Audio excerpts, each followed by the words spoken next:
ಸ್ನೇಹಿತರೇ ನಮಸ್ಕಾರ. ನಾನು ರವೀಂದ್ರ ಜೋಶಿ. ನಮ್ಮ ಸರ್ವೋಚ್ಚ ನ್ಯಾಯಾಲಯ ಒಂದು ಮಹತ್ತರವಾದಂಥ ನಿಲುವನ್ನು ತೀರ್ಮಾನವನ್ನು ಕೈಗೊಂಡಿದೆ. ಬಹುಶಃ ಇದು ಈ ಕಪಿಲ್ ಸಿಬಲ್ಲು, ಅಭಿಷೇಕ್ ಮನು ಸಿಂಘ್ವಿ, ದುಷ್ಯಂತ್ ದವೆ ಮುಂತಾದ ಪ್ರಭೃತಿಗಳಿದಾರಲ್ಲ, ಇವರಿಗೆ ಚಳ್ಳೆ ಹಣ್ಣು ತಿನ್ನಿಸ್ಬೇಕು ಅಂತ ತೀರ್ಮಾನ ಮಾಡಿದಂಗೆ ಸ್ಪಷ್ಟವಾಗಿ ಕಾಣುತ್ತೆ. ನೀವು ಈ ದೇಶದಲ್ಲಿ ಯಾವುದೇ ವಿಶೇಷವಾದ ಮೊಕದ್ದಮೆಯನ್ನು ತೆಗೆದುಕೊಂಡು ಬನ್ನಿ, ಅದರಲ್ಲಿ ಒಂದೋ ಅಭಿಷೇಕ್ ಮನು ಸಿಂಘ್ವಿ ಹೆಸರಿರುತ್ತೆ, ಇಲ್ಲ ಕಪಿಲ್ ಸಿಬಲ್ ಇರ್ತಾರೆ, ಇಲ್ಲ ದುಷ್ಯಂತ್ ದವೆ ಇರ್ತಾರೆ. ಈ ಪಟಾಲಮ್ಮೆ ಎಲ್ಲ ಕೇಸ್ನಲ್ಲಿ ಇರ್ತವೆ. ಅದು ಆರ್ಟಿಕಲ್ 370 ಇರ್ಬೋದು, ಅರವಿಂದ್ ಕೇಜ್ರಿವಾಲ್ಗೆ ಜಾಮೀನು ಕೊಡಿಸೋದಿರಬಹುದು, ನ್ಯಾಷನಲ್ ಹೆರಾಲ್ಡಲ್ಲಿ ರಾಹುಲ್ ಗಾಂಧಿಗೆ, ಸೋನಿಯಾ ಗಾಂಧಿಗೆ ಜಾಮೀನು ಕೊಡಿಸೋದಿರಬಹುದು, ಇನ್ಯಾವುದೋ ಮರ್ಡರ್ ಕೇಸ್ ಇರ್ಬೋದು. ಯಾವುದೇ ಕೇಸ್ ತಗೊಳ್ಳಿ, ಯಾವುದನ್ನು ಜನ ಒಪ್ಪಿಕೊಳ್ಳುವುದಿಲ್ಲವೋ ಅಂಥ ಪ್ರಕರಣದಲ್ಲಿ ಇವರು ಆರೋಪಿಗಳ ಪರವಾಗಿ ವಾದ ಮಂಡನೆಯನ್ನು ಮಾಡ್ತಾರೆ ಅನ್ನೋದು ಜನಜನಿತವಾದಂಥ ವಿಚಾರ. ಕೇವಲ ಅಷ್ಟೇ ಆಗಿದ್ದರೆ ಪರವಾಗಿಲ್ಲ, ನ್ಯಾಯಕ್ಕಾಗಿ ನಮ್ಮ ಹೋರಾಟ, ನಮ್ಮ ಪ್ರೊಫೆಷನ್ನೇ ಅದು ಹೇಳುತ್ತೆ. ಯಾರು ಕಕ್ಷಿದಾರರು ಬರ್ತಾರೆ ಅವ್ರಿಗೆ ನಾವು ನ್ಯಾಯ ಕೊಡಿಸ್ತೀವಿ, ಅವ್ರು ಏನೇನೋ ಅದಕ್ಕೆ ಇಂಟರ್ಪ್ರಿಟೇಷನ್ ಕೊಡಬಹುದು.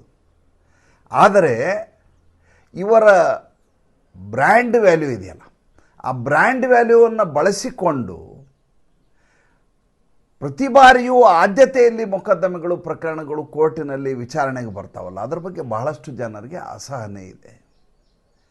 ಮತ್ತು ಕಕ್ಷದಾರರು ಇವ್ರ ಬಳಿ ಹೋಗುವ ಕಾರಣ ಏನು ಅಂತಂದರೆ, ಇವರು ತೀರ್ಪನ್ನು ತಮ್ಮ ಪರವಾಗಿ ಮಾಡಿಕೊಡ್ತಾರೆ ಅನ್ನುವಂಥ ಕಾರಣಕ್ಕಲ್ಲ. ತಕ್ಷಣದಲ್ಲಿ ಅದು ವಿಲೇವಾರಿಗೆ ಬರುತ್ತೆ, ತಕ್ಷಣದಲ್ಲಿ ವಿಚಾರಣೆಗೆ ಬರುತ್ತೆ, ತಕ್ಷಣದಲ್ಲಿ ಜಾಮೀನು ಸಿಗತ್ತೆ, ತಕ್ಷಣದಲ್ಲಿ ಹಿಯರಿಂಗ್ ಆಗತ್ತೆ. ಅರ್ಜೆಂಟ್ ಹಿಯರಿಂಗು, ಅರ್ಜೆಂಟ್ ಮೆನ್ಷನಿಂಗ್ ಸಾಧ್ಯ ಆಗುತ್ತೆ. ಅರ್ಜೆಂಟ್ ಮೆನ್ಷನಿಂಗ್ ಆಗಬೇಕು ಅಂತಂದರೆ ರಿಜಿಸ್ಟ್ರಾರನ್ನು ಬಿಟ್ಟು ಬೈಪಾಸ್ ಮಾಡಿ ನೇರವಾಗಿ ಪ್ರಕರಣ ವಿಚಾರಣೆಗೆ ಬರಬೇಕು ಅಂತಂದರೆ ಈ ಪ್ರಭೃತಿಗಳಿಗೆ ವಹಿಸಬೇಕು ಪ್ರಕರಣ ಅಂತ ಎಲ್ಲರೂ ಈ ದೇಶದಲ್ಲಿರುವಂಥ ಧನಾಢ್ಯರಿದ್ದಾರೆ, ಬಲಾಢ್ಯರಿದ್ದಾರೆ, ಚೆನ್ನಾಗಿ ಅರಿತುಕೊಂಡಿದ್ದಾರೆ. ಅದರ ಪರವಾಗಿ ಇಲ್ಲಿವರೆಗೂ ನಡ್ಕೊಂಡು ಬಂದಿದೆ. 1, 2 ಆದರೆ ಪರವಾಗಿಲ್ಲ ಅಂತ ನೂರಾರು ಪ್ರಕರಣಗಳನ್ನು ನಾನು ಉದ್ಧರಿಸಬಲ್ಲೆ ತಮ್ಮ ಮುಂದೆ. ಆದರೆ ಈಗ honourable chief justice BR Gavai ಅವರು ಇದಕ್ಕೊಂದು ಪೂರ್ಣ ವಿರಾಮ ಹಾಕುವಂಥ ಮಹತ್ವದ ನಿಲುವನ್ನು ಕೈಗೊಂಡಿದ್ದಾರೆ. ನಿನ್ನೆ ಏನಾಯಿತು? ನಿನ್ನೆ ಇದ್ದಕ್ಕಿದ್ದ ಹಾಗೆ ಅಭಿಷೇಕ್ ಮನು ಸಿಂಘ್ವಿ ಎದ್ದು ನಿಂತರು. ನನ್ನೊಂದು ಅರ್ಜೆಂಟ್ ಮೆನ್ಷನಿಂಗ್ ಆಗಬೇಕು ಅಂತ ಹೇಳಿದರು. BR ಗವಾಯ್ ಅವರು ಹೇಳಿದ್ರು, ಕೂತ್ಕೊಳ್ಳಿ ನೀವು ಫಸ್ಟು ಅಂದರು. ಮೈಲಾರ್ಡ್ ಅಂದರೆ ಇವರು, ಇಲ್ಲ ಆ ರೀತಿ ಅರ್ಜೆಂಟ್ ಮೆನ್ಷನಿಂಗ್ ನಿಮ್ಮ ಪ್ರಕರಣಗಳನ್ನು ಮಾಡಲಿಕ್ಕೆ ಆಗೋದಿಲ್ಲ, ಅರ್ಜೆಂಟ್ ಹಿಯರಿಂಗ್ ಆಗೋದಿಲ್ಲ, ಇನ್ನು ಮುಂದೆ ಇವ್ರದ್ದು ಯಾವುದೋ ಅರ್ಜೆಂಟ್ ಹಿಯರಿಂಗ್ ಆಗಬಾರ್ದು, ರಿಜಿಸ್ಟ್ರಾರ್ಗೆ ತಿಳಿಸಿ ಅಂತ ಯಾವ ಮೂಡ್ನಲ್ಲಿದ್ದರೋ ಗೊತ್ತಿಲ್ಲ, ಇದ್ದಕ್ಕಿದ್ದ ಹಾಗೆ ಅಲ್ಲಿಂದ ಹೇಳಿ ಕಳಿಸಿದರು. ನಂದೊಬ್ಬಂದೇ ಯಾಕೆ ಆ ರೀತಿ ಪ್ರಕರಣ, ಬೇರೆ ಅಡ್ವೊಕೇಟ್ಗಳು ಅದೇ ಅಪ್ಲೈ ಆಗಬೇಕಲ್ವಾ ಅಂತ ಅಭಿಷೇಕ್ ಮನು ಸಿಂಘ್ವಿ ಮೈಲಾರ್ಡ್ಗೆ ಕೇಳಿದರು. ಅವ್ರು ಹೇಳಿದರು, ಇನ್ನು ಮುಂದೆ ಹಾಗಾದ್ರೆ ಒಂದು ಕೆಲಸ ಮಾಡೋಣ, ಇನ್ನು ನೀವು ಯಾರು ಸೀನಿಯರ್ ಅಡ್ವೊಕೇಟ್ ಇದ್ದೀರೋ ನಿಮ್ಮ ಎಲ್ಲರದು ಇನ್ನು ಮುಂದೆ ಅರ್ಜೆಂಟ್ ಮೆನ್ಷನಿಂಗ್ ಅನ್ನುವಂಥದ್ದು ಇಲ್ಲವೇ ಇಲ್ಲ, ಅರ್ಜೆಂಟ್ ಹಿಯರಿಂಗ್ ಪ್ರಶ್ನೆನೇ ಇಲ್ಲ. ನೀವೇನಿದ್ರು ಇನ್ನು ಮುಂದೆ ರಿಜಿಸ್ಟ್ರಾರ್ ಹತ್ರ ಹೋಗಬೇಕು, ಅಲ್ಲಿಂದ ಮೇಲ್ ಹಾಕಬೇಕು, ಅಲ್ಲಿ ಅಪಾಯಿಂಟ್ಮೆಂಟ್ ತೊಗೋಬೇಕು, ಅಲ್ಲಿಂದ ಪೋಸ್ಟಿಂಗ್ ಮಾಡಿಸ್ಕೋಬೇಕು, ಆಮೇಲೆ ಅದು ವಿಚಾರಣೆಗೆ ಬರಬೇಕು. ಇದು 11ನೇ ತಾರೀಕಿಂದ, ಆಗಸ್ಟ್ 11ನೇ ತಾರೀಕಿಂದ ಎಲ್ಲ ಸೀನಿಯರ್ ಅಡ್ವೊಕೇಟ್ಗಳಿಗೂ ಇದು ಅಪ್ಲೈ ಆಗತ್ತೆ ಅಂತ ಸ್ವತಃ ಅಭಿಷೇಕ್ ಮನು ಸಿಂಘ್ವಿ ಅವರಿಗೆ BR ಗವಾಯ್ ಅವರು ಹೇಳ್ತಾರೆ. ರಿಜಿಸ್ಟ್ರಾರ್ಗೆ ಇದರ ಮಾಹಿತಿಯನ್ನು ಕಳಿಸ್ತಾರೆ.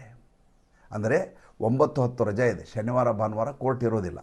ಸೋಮವಾರದಿಂದ ಇನ್ನು ಮುಂದೆ ಇವರು ತಲೆಹರಟೆ ಮಾಡಿ ತಮಗಿಷ್ಟ ಬಂದ ಹಾಗೆ ಯಾವ ಬೇಕೋ ಆ ಪ್ರಕರಣವನ್ನು, ಉಳಿದ ಎಲ್ಲ ಪ್ರಕರಣವನ್ನು ಪಕ್ಕಕ್ಕೆ ತಳ್ಳಿ ಇವರಿಗೋಸ್ಕರ ವಿಚಾರಣೆಗೆ ತರುವಂಥ ಪ್ರಕ್ರಿಯೆಗೆ ಒಂದು ಅಂತಿಮ ತೆರೆ ಬಿದ್ದ ಹಾಗೆ ಕಾಣ್ತಾ ಇದೆ ಸದ್ಯಕ್ಕೆ. ಇದೇ ಪ್ರಯೋಗವನ್ನು ಹಿಂದೆ ಚಂದ್ರಚೂಡ್ ಅವರು ಮಾಡುವಂಥ ಪ್ರಯತ್ನ ಮಾಡಿದರು. ಆದರೆ ಇವರ ಲಾಬಿ ಹೇಗಿದೆ ಅಂದರೆ, ಅಭಿಷೇಕ್ ಮನು ಸಿಂಘ್ವಿ, ಕಪಿಲ್ ಸಿಬಲ್ಲು, ದುಷ್ಯಂತ್ ದವೆ ಈ ಗ್ಯಾಂಗ್ ಇದೆಯಲ್ಲ, ಇವರ ಲಾಬಿ ಹೇಗಿದೆ ಅಂದರೆ, ಸ್ವತಃ ಸುಪ್ರೀಂ ಕೋರ್ಟಿನ ಚೀಫ್ ಜಸ್ಟಿಸ್ಸು ಇಂಥದ್ದೊಂದು ಮಹತ್ವದ ತೀರ್ಮಾನ ಕೈಗೊಳ್ಳಲಿಕ್ಕೆ 10 ಸಲ ಆಲೋಚನೆ ಮಾಡ್ತಾರೆ. ಆಮೇಲೆ ಇವರು ಭಾರಿ ಮೆರಿಟೋರಿಯಸ್ ಇದ್ದಾರೆ, ಇವರು ಮೆರಿಟ್ ಮೇಲೆ ಕೇಸ್ಗಳು ನಡೆಸೋದ್ರಿಂದ ಇವ್ರ ಹತ್ರ ಕಕ್ಷಿದಾರರು ಬರ್ತಾರೆ ಅಂತ ಯಾವತ್ತೂ ಅನ್ಕೋಬಾರ್ದು. ಇವರಿಗೆ ಹೊರವಲಯದಲ್ಲಿ ಏನು ಕರೀತಾರೆ, ಫಿಕ್ಸರ್ಸ್ ಅಂತ ಕರೀತಾರೆ. ಅಂದರೆ ಕೇಸ್ ಏನಾರ ಆಗಲಿ ನಮ್ಮ ಪರವಾಗಿ ಮಾಡಿಕೊಳ್ಳುವಂಥ ತಾಕತ್ತನ್ನು ಇಟ್ಕೊಂಡಂಥ ಜನ ನಾವು ಅಂತ. ಬಂದು ಅಭಿಷೇಕ್ ಮನು ಸಿಂಘ್ವಿ, ಕಪಿಲ್ ಸಿಬಲ್ ಬಂದು ಪೀಠದ ಮುಂದೆ ನಿಂತ ತಕ್ಷಣ ಜಡ್ಜು ಒಂದು ಕ್ಷಣ ವಿಚಲಿತರಾಗ್ತಾರೆ. ವಿಚಲಿತ ಅನ್ನುವ ಶಬ್ದ ಭಾಳ ತೀಕ್ಷ್ಣ ಅನಿಸಿದರೆ ಅದ್ರ ಬಗ್ಗೆ ಒಂಚೂರು ಗಮನ ಹರಿಸ್ತಾರೆ. ತದನಂತರ ಇವರ ಮಾತಿಗೆ, ಇವರ ಬೇಡಿಕೆಗೆ ಮನ್ನಣೆ ಬರುತ್ತೆ ಮನವಿಗೆ. ಹೀಗಾಗಿ ಕೇಸು ಬೇಗ ವಿಲೇವಾರಿ ಆಗುತ್ತೆ. ವಿಲೇವಾರಿ ಅಂದರೆ ಬೇರೆ ಏನು ತೀರ್ಪಾಗೋದಿಲ್ಲ, ವಿಚಾರಣೆ ಮುಗಿದು ಹೋಗೋದಿಲ್ಲ. ಅದಕ್ಕೆ ಇಂಟೀರಿಯಂ ಇಂಜಂಕ್ಷನ್ ಕೊಡೋದಿಲ್ಲ, ಇಂಟೀರಿಯಂ ಇಂಜಂಕ್ಷನ್ ಆಗುತ್ತೆ, ಕೇಸನ್ನು ಕಿತ್ತಾಕೋದಾಗತ್ತೆ. ಅಂಥದ್ದೊಂದು ಬೆಳವಣಿಗೆ ಸಾಧ್ಯ ಆಗತ್ತೆ ಅನ್ನುವಂಥ ಕಾರಣಕ್ಕೋಸ್ಕರ ಕೋಟ್ಯಾಂತರ ರೂಪಾಯಿ ವ್ಯಯಿಸಿ ಈ ದೇಶದ ಧನಾಢ್ಯರು, ಬಲಾಢ್ಯರು ಇವರ ಉಪಯೋಗವನ್ನು ಪಡಿತಾ ಇದ್ದಾರೆ. ನ್ಯಾಯಾಂಗ ವ್ಯವಸ್ಥೆಯ ದುರ್ಬಳಕೆಯನ್ನು ಈ ದಿವಸ ಪಡಿತಾ ಇದ್ದರು. ಅಭಿಷೇಕ್ ಮನು ಸಿಂಘ್ವಿ ನನ್ನೊಬ್ಬನ ಮೇಲೆ ಯಾಕೆ ಈ ಪ್ರಯೋಗ, ಎಲ್ಲ ಸೀನಿಯರ್ ಅಡ್ವೊಕೇಟ್ ಮಾಡಿ ಎಲ್ಲರಿಗೂ ಇದು ಅಪ್ಲೈ ಆಗಲಿ ಅಂತ ಹೇಳ್ತಾರೆ. ಅಂದರೆ ತಡ್ಕೊಳ್ಳಿಕ್ಕೆ ಆಗಲಾರದೆ ಹೇಳಿದಂಥ ಮಾತು. ಅದಕ್ಕೆ ಎಲ್ಲರಿಗೂ 11ನೇ ತಾರೀಕಿನಿಂದ ಇನ್ನು ಮುಂದೆ ಈ ರೀತಿಯಾದಂಥ ಅರ್ಜೆಂಟ್ ಮೆನ್ಷನಿಂಗು, ಅರ್ಜೆಂಟ್ ಹಿಯರಿಂಗ್ ಪ್ರಶ್ನೆನೇ ಬರೋದಿಲ್ಲ. ಹಾಗಾದ್ರೆ ಜೂನಿಯರ್ ಅಡ್ವೊಕೇಟ್ ಹೆಸರಲ್ಲಿ ಇವ್ರು ಹೋಗಿ ಕೋರ್ಟಲ್ಲಿ ಮಾಡಬಹುದಾ? ವಕಾಲತ್ತು ಯಾರು ಸಹಿ ಮಾಡ್ತಾರೆ ಚೆಕ್ ಮಾಡುತ್ತಾರೆ, ಯಾವ ವಕೀಲರು ಇವ್ರಿಗೆ ಅಂತ. ಈಗ ಅಭಿಷೇಕ್ ಮನು ಸಿಂಘ್ವಿ ಒಂದು ಕೇಸನ್ನು ತಗೊಂಡು ಜೂನಿಯರ್ ಅಡ್ವೊಕೇಟನ್ನಲ್ಲಿ ಕಳಿಸಿ ನಿಂತು ಅರ್ಜೆಂಟ್ ಹಿಯರಿಂಗ್ ಅಂತ ಕೇಳಿದ್ರೆ ಇನ್ನು ಮುಂದೆ ಕೊಡೋದಿಲ್ಲ. ಯಾಕಂದರೆ ಯಾವ ವಕೀಲನ ನೇಮಿಸಲಾಗಿದೆ ಕಕ್ಷಿದಾರ ಅನ್ನೋದನ್ನು ಪರಿಶೀಲಿಸಲಾಗತ್ತೆ.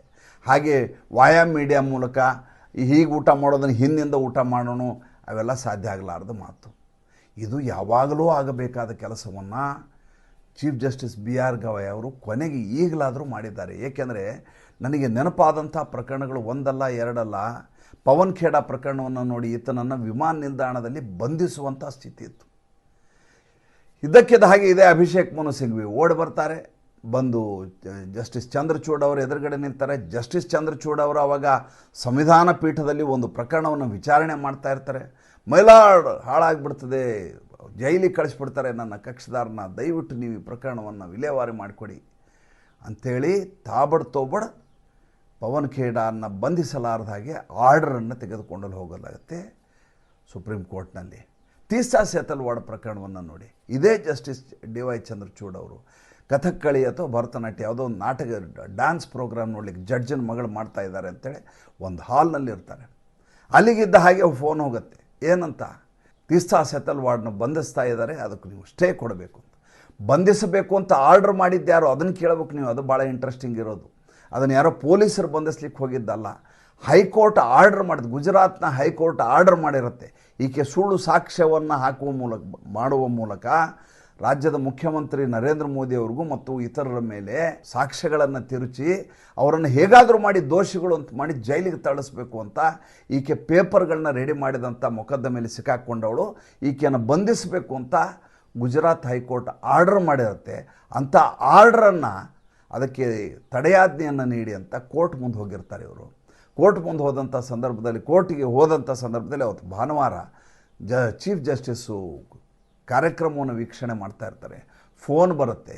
ಬಂದ ತಕ್ಷಣ ದ್ವಿಸದಸ್ಯ ಪೀಠವನ್ನು ತಕ್ಷಣದಲ್ಲಿ ಅನುಷ್ಠಾನಕ್ಕೆ ತರ್ತಾರೆ. ದ್ವಿಸದಸ್ಯ ಪೀಠದ ಮುಂದೆ ವಿಚಾರಣೆ ನಡೆಯುತ್ತೆ. ಒಬ್ಬ ಜಡ್ಜ್ ಹೇಳ್ತಾರೆ ಆಕೆಗೆ ಜಾಮೀನು ಕೊಡಬಾರ್ದು ಅಂತ, ತಡೆಯಾಜ್ಞೆ ಕೊಡೋಂಗಿಲ್ಲ ಅಂತ. ಮತ್ತೊಬ್ಬರು ಹೇಳ್ತಾರೆ ತಡೆಯಾಜ್ಞೆ ಕೊಡಿ ಅಂತ. ಅದು ಯಾವಾಗ ಇತ್ಯರ್ಥ ಆಗೋದಿಲ್ಲ, ಮತ್ತೆ ಹೋಗುತ್ತೆ ಫೋನು. ಆವಾಗ 3 ಜನರ ಜಡ್ಜನ್ನು ಕೂಡಿಸಲಾಗತ್ತೆ, ತ್ರಿಸದಸ್ಯ ಪೀಠ.